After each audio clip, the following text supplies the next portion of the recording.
Shalom. First and foremost, I want to give all praises, honor, and glory to Yahweh, Bahasham, Yahweh Shai, Bahasham, Rakha Kodash.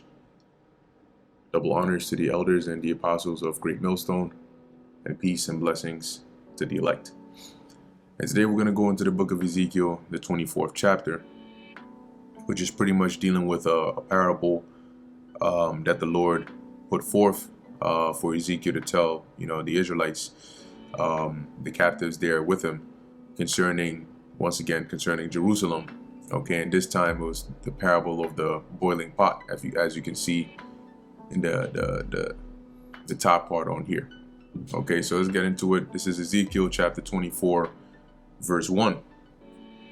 Again, in the 9th year, in the 10th month, in the 10th day of the month, the word of the Lord Yahweh came unto me, saying, Son of man, write thee the name of the day, even of this same day. The king of Babylon set himself against Jerusalem this same day. Now, when you actually look at the time, right, when you say, like, let's look up when was Ezekiel exiled. They give us the date right around 597 BC, right? So it says in 597, following a rebellion against Babylon, Ezekiel was among the large group of Judeans taken into captivity by the Babylonians. He appears to have spent the rest of his life in Mesopotamia. Now, when you look up, when was Jerusalem besieged by Babylon? They give you right around 587, which they say right around here, circa meaning approximately, okay, between the time of 589 to 587 BC, right around that time. Okay, which puts us, if we go from when Ezekiel was exiled to right about this time period of like 589, 587, 588, that's within this range. So assuming that Ezekiel is counting when he says in the 9th year from the captivity, right? This would line up right around the time that Nebuchadnezzar had basically sent his troops, to basically go and besiege Babylon around that time period of 589, 588, 587 BC. Okay. So it says here, I'll read it again, the first verse. Again, in the 9th year, in the 10th month, in the 10th day of the month. So that's right around getting to the 10th year. Okay. The word of the Lord Yahweh came on to me, saying, Son of man, write thee the name of the day, even of this same day. The king of Babylon set himself against Jerusalem this same day. And utter a parable unto the rebellious house, which is talking about the Israelites, at least those that were there with him, and say unto them, Thus saith the Lord Yahweh, set on a pot, set it on, and also pour water into it. Gather the pieces thereof into it, even every good piece, the thigh and the shoulder, fill it with the choice bones. Basically, the Lord is, in this parable, the Lord is saying, get a pot, okay, and set it on fire. So you would have like the coals, you have the wood under to start the fire, and then you put the pot on top. And he's saying here, gather the pieces thereof into it. The pieces meaning of meat, right? And when you put the meat in the pot, you chop it up. So you have like the shoulder, you have the thigh, and so on and so forth, right? So it says here, put them all in there, okay? Even with the choice bones and all of that. It says here, take the choice of the flock, and burn also the bones under it, and make it boil well. Meaning, what it means is that not necessarily take the bones and put it into the fire, but let them all burn or boil together in the pot, the bones, the meat, all of it. It says here, and make it boil well, and let them sieve the bones of it therein. Verse 6, Wherefore thus saith the Lord Yahweh, Woe to the bloody city, to the pot whose scum is therein. and this is dealing with Jerusalem. So Jerusalem is being likened onto this pot. Okay, and you can conclude that the meat and the scum would represent the inhabitants in Jerusalem and their wickedness. So it says here, whose scum is therein, and whose scum is not going out of it. Now, when you look up the scum, it basically, if you look up the definition in here, it talks about like the corruption in it. Okay, but if you actually just look up scum when it comes to like cooking or food in general, right? Let's look up scum, cooking meat. What the hell? All right, there we go. So what is the scum when cooking meat? It says there is no appetizing way to say this, but that foam that is made of coagulated chicken proteins. It is known as scum. Not the most pleasant name. It is considered an impurity when in a stock and consists of coagulated proteins coming from any residual meat on the bones. Okay, so it made sense that there would be scum, considering that you would have the meat and the bones cooking up in that pot. Okay, like it says, what is that foam when you boil chicken? And you know, that's that scum. So what the Lord is saying here, right, it says, yeah, whose scum is not going out of it, bring it out. Well, actually, let me read this again, verse 6. Wherefore, thus saith the Lord Yahweh, woe to the bloody city, to the pot whose scum is therein, and whose scum is not going out of it. Because if you're cooking and there's impurities, you would scoop it off. You wouldn't just leave it in there. But the Lord is saying here, this corrupt city, this pot, has everything up in there. Bring it out piece by piece. Let no lot fall upon it. Meaning take out the meat, you know, the different pieces, right, piece by piece, without casting any lots for it. You can imagine, maybe you have a group somewhere, right, and you're cooking this meat. You got the pot, you cut up the different pieces. There's obviously going to be that piece that everybody wants. So you can imagine maybe like this is just a regular example or scenario where they might say, oh, I want the shoulder. No, I want the shoulder. So you may cast a lot for it. Okay, but here the Lord is saying, just take out the pieces in this parable, right? Take out the pieces without any lots being cast. Let no lot fall upon it. For her blood is in the midst of her. She set it upon the top of a rock. She poured it not upon the ground to cover it with dust. Meaning, this is to emphasize the wickedness, you know, the bloodshed, the murders that was going on. All right, meaning that it was so prevalent, okay, and they were so forward in it that they didn't even care enough to cover it up. Because when you actually read in the law, even when it came to the sacrifices, the scriptures tell you that you're supposed to actually pour out the blood into the earth and cover it up, because the life is in the blood.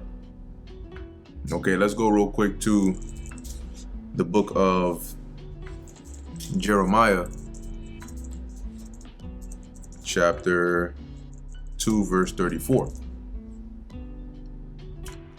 And here's one example, right? As it says here, because when we're reading, it says that she set it upon a rock, because on the rock there's not like real dirt that you can, you know, cover this up in. But basically, when you read in Jeremiah, because on a rock is basically open, everybody can see it. So it says here also, right, Jeremiah 2 and 34, also in thy skirts is found the blood of the souls of the poor innocents. I have not found it by secret search, but upon all these. So meaning that you got all this blood on your hands to the point where I didn't have to do a secret search to find this. It was out there. Okay, as we just read here, they had it, the blood on the top of rocks and all of that. Okay, now let's go, like I mentioned about the law, let's go to Leviticus chapter 17, and we'll start at verse 13. So it says here, and whatsoever man there be of the children of Israel or of the strangers that sojourn among you, which hunteth and catcheth any beast or fowl that may be eaten. He shall even pour out the blood thereof, and cover it with dust. So basically, when you kill the animal, you would pour out the blood into the earth, cover it up. Verse 14, for it is the life of all flesh. The blood of it is for the life thereof. Therefore I said unto the children of Israel, ye shall not eat the blood of no manner of flesh, for the life of all flesh is in the blood thereof. Whosoever eateth it shall be cut off. Now, that's why, like, even when there's certain scriptures that talk about how the blood crieth unto the Lord. Okay, which is I mean, in a literal sense, it's the spirit, but that's just the wording of it. Okay, so it says here in verse 8, but the point in verse 7 is to emphasize the wickedness, more specifically, like the murders and the bloodshed that was going on without regard. Right, so the Lord said that it might cause fury to come up to take vengeance. So as a result of doing this, it infuriated the Lord to the point where now he's going to take vengeance. It says, I have set her blood upon the top of a rock, that it should not be covered. So just like you going around slaying, these people, the blood of the slain is found openly, not even covered up. Now, when I bring judgment upon you, I'm going to do the same. Your blood is going to be open and uncovered. Once again, not literal, because Jerusalem is not a person, right? It's not like one person. The Lord is going to come and cut your neck, and but it's in a parabolic form, meaning that the judgment and the destruction the Lord is going to bring is going to be open. Verse 9, thus saith the Lord Yahweh, woe to the bloody city. I will even make the pile for fire great, meaning he's going to intensify that judgment, because that's what the fire was going to do, right? You have the pot, you got the meat inside the pot, and then you got the fire under the pot that's cooking it, right? But if you have food on the stove or under fire, you can cook it, but that same fire can also it can mess up the food. So what the Lord is saying here is, I'm going to intensify that fire. And what is that going to lead to? Right? It says here, I will even make the pile for fire great. Guess what? When you have a fire and you want to keep that fire going, or you want it to burn hotter, you start to throw more logs and firewood in there, right? So that's what the Lord is saying. I'm going to make that pile of fire great, intensify that heat, which in this case would represent the judgment he was going to bring.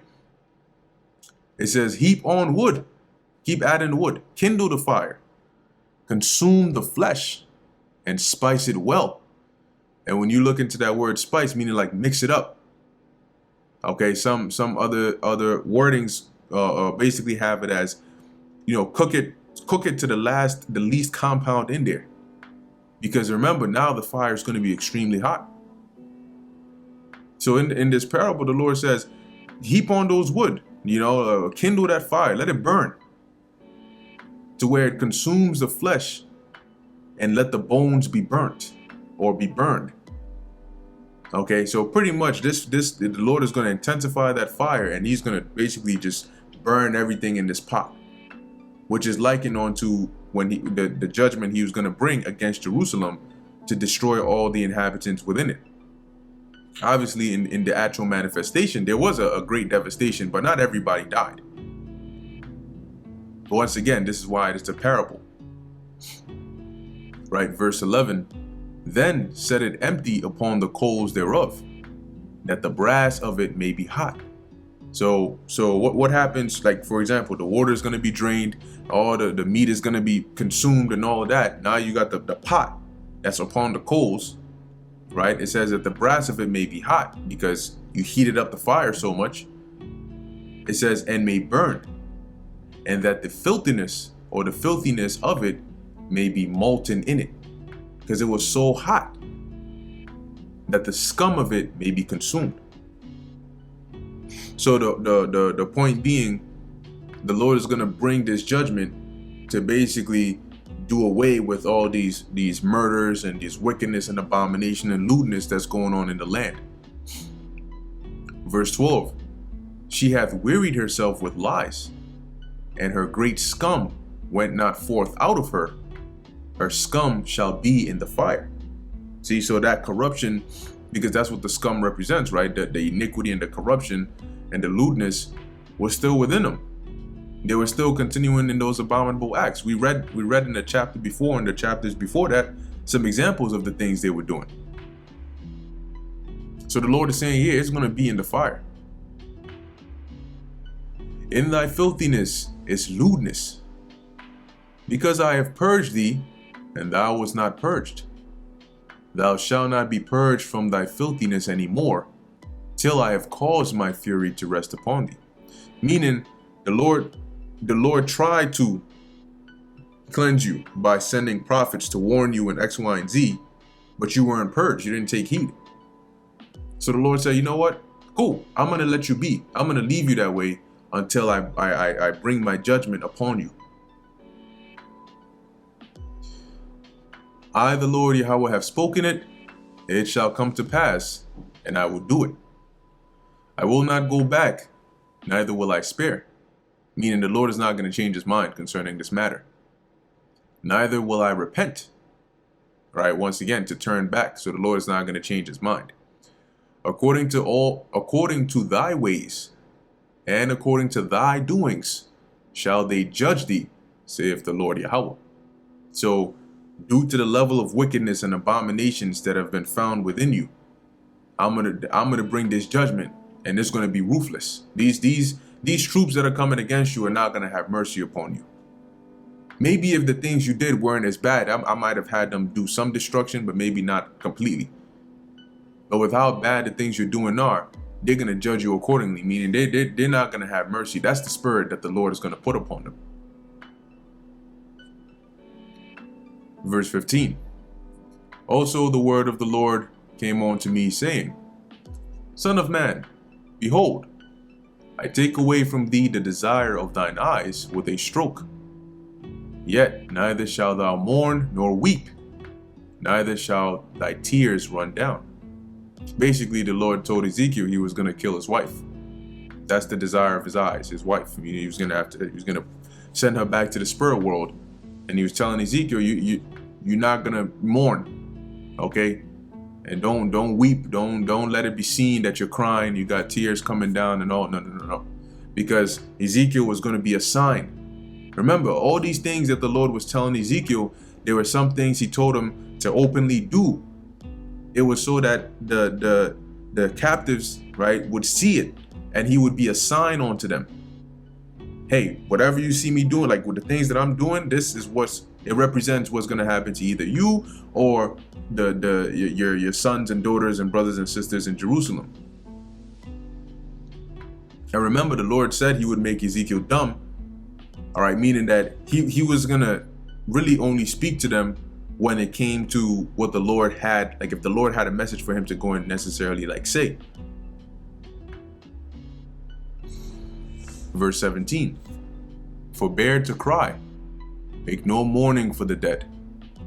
Bind the tire of thine head upon thee, and put on thy shoes upon thy feet, and cover not thy lips, and eat not the bread of men.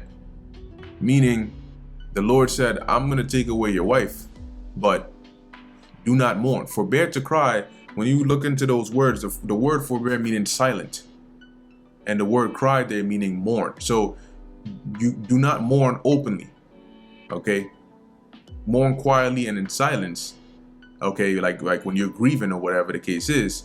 But you need to keep it together and make no mourning for the dead. So your wife is going to be dead, but you can't mourn for her. Bind the tire of thine head upon thee, which is like the head wrap, okay, i.e. like a form of a mitre, meaning don't uncover your head, because in the ancient world, a form of mourning was you would uncover your head, they would cast dust upon your head, you would put sackcloth on, right? You would walk barefoot. These were all forms of mourning, somebody that was in a state of mourning, but the Lord said no. This has to be a sign onto them. I'm using you as an example onto them, so you cannot mourn. Bind the tire of thine head upon thee, and put on thy shoes upon thy feet, and cover not thy lips, and eat not the bread of men. So once again, like covering the lips, not being barefoot, right? These were all signs, or actually being barefoot would be a sign of mourning, but the Lord is saying, don't do that. And eating the bread of men, meaning typically when somebody was mourning, you would have others like friends or whatever that would send food and stuff like that to try to console them to some degree. The Lord is saying here, don't eat of that. Just be regular. So the Lord told him this before it happened.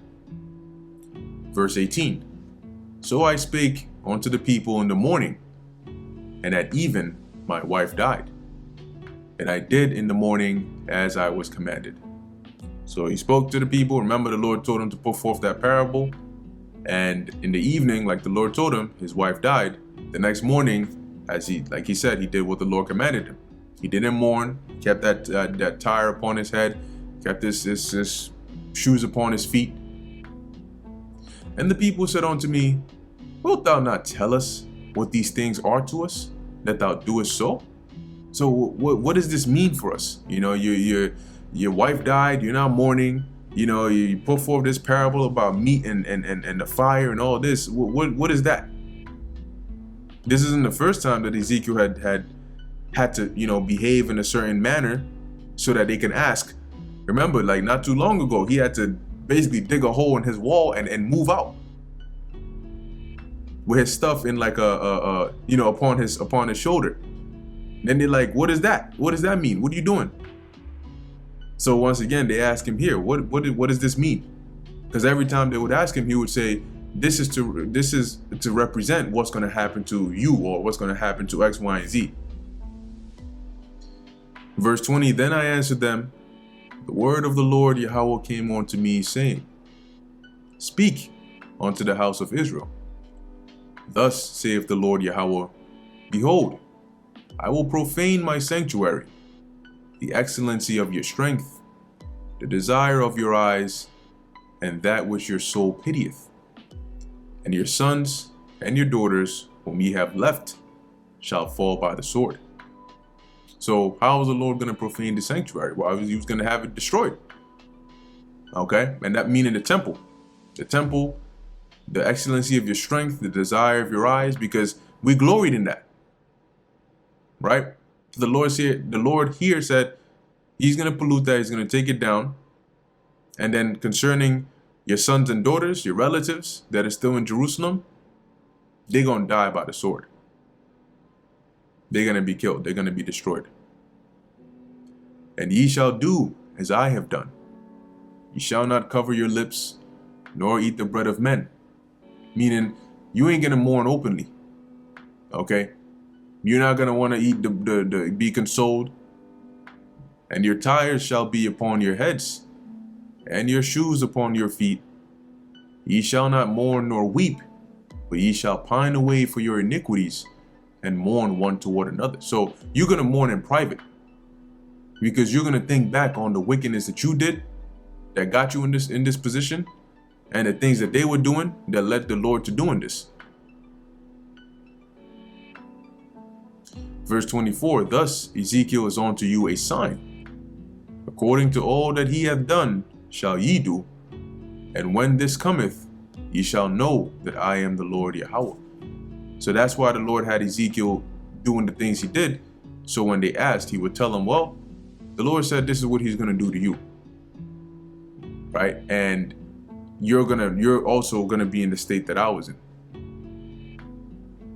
Verse 25, also thou son of man, shall it not be in the day when I take from them their strength, the joy of their glory, the desire of their eyes, that whereupon they set their minds, their sons and their daughters. So in the day when I destroy the temple, I break down Jerusalem, and the things that they're thinking about, their sons and their daughters. Because remember, when they were taken captives, It wasn't like a family pack edition. You didn't think the Babylonians didn't come in there and say, oh, where's your son and your father and your brother and your sister? Bring them all.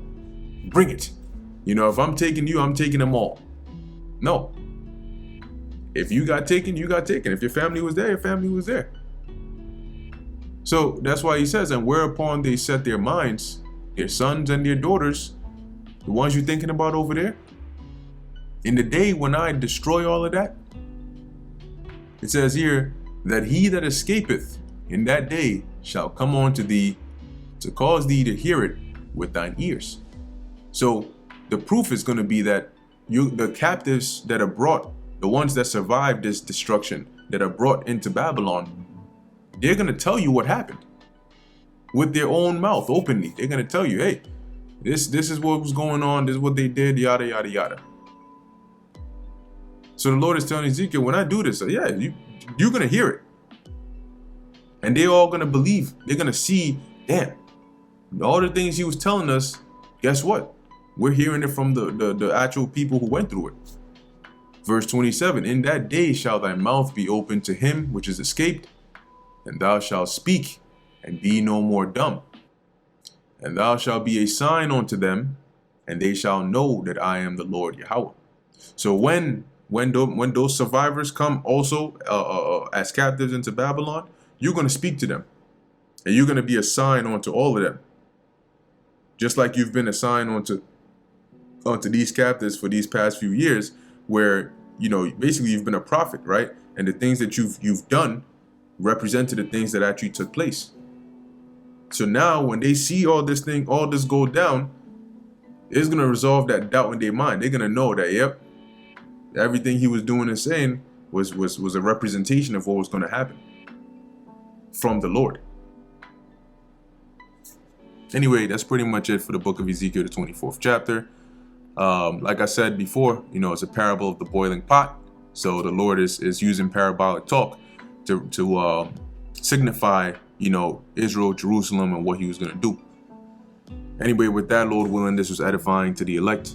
In closing, I want to give all praises, honor, and glory to Yahweh, Bahasham, Yahweh Shai, Bahasham, Racha Kodesh. And until next time, Shalom.